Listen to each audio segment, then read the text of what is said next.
This is your local election headquarters. Clashes between police and pro-Palestinian demonstrators are intensifying. The protests on college campuses are now getting the attention of some top lawmakers on Capitol Hill. Washington correspondent Rashad Hudson reports. House Speaker Mike Johnson was drowned out by boos and cheers during a speech at Columbia University, where he condemned the ongoing student protests against the war in Gaza.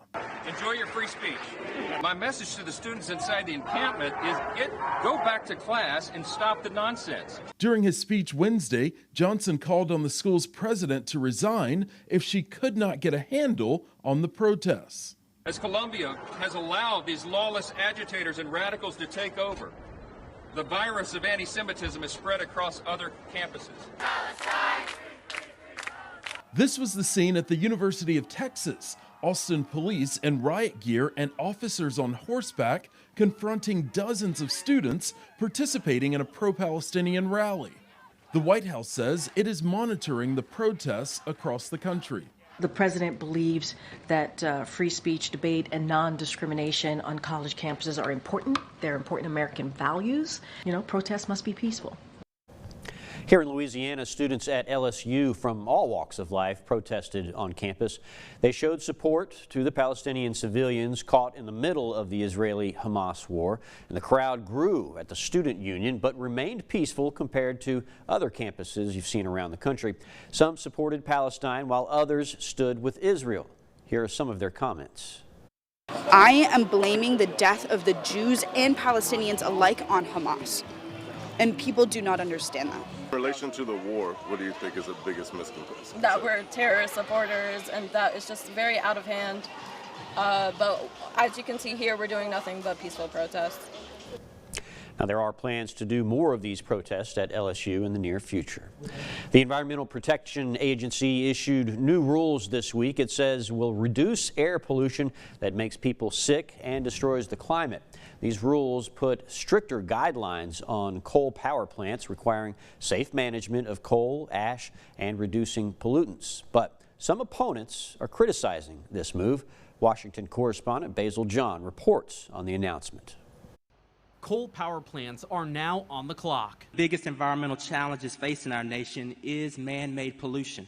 EPA Administrator Michael Regan announced new regulations that require coal plants to reduce 90% of their greenhouse pollution by 2039. Coal and natural gas power plants operated by our power sector are some of the largest sources of air, water, and land pollution. The EPA's rules would also tighten mercury emission limits for those burning the lowest grade coal, restrict toxic ash seepage into water supplies, and limit wastewater discharge. It's EPA's responsibility to protect the American people from harmful contaminants. Vicki Patton with the Environmental Defense Fund says these rules will positively impact the environment and the economy.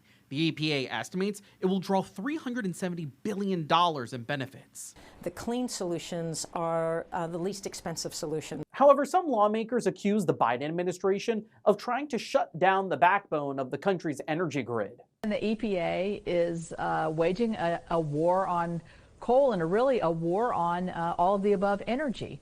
West Virginia Republican Senator Shelley Moore Capito says this will negatively impact coal miners in her state. Targeting an industry and targeting a lot of people in my state and saying, we don't need you anymore. You powered the nation for 100 years. You can go away now. Capito promises to take action to overturn these rules.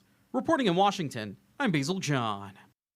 A new rule from the Federal Trade Commission would ban non-compete agreements nationwide. You'll find those in contracts, and this would make it so companies could no longer stop employees from jumping to similar jobs at other companies or starting competing companies for a set amount of time.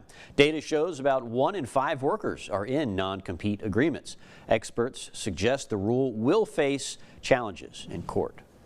There is good news for air travelers, with the Biden administration announcing new rules on refunds and junk fees.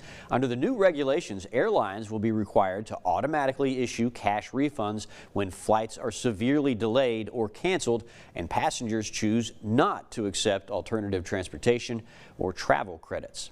Airlines must also now make it abundantly clear what fees are charged when it comes to things like baggage cancellations and more. Most rules take effect in 6 months, and airlines can face big fines if they don't follow them. Up next, we'll have a look at the week ahead on your local election headquarters. Stay with us.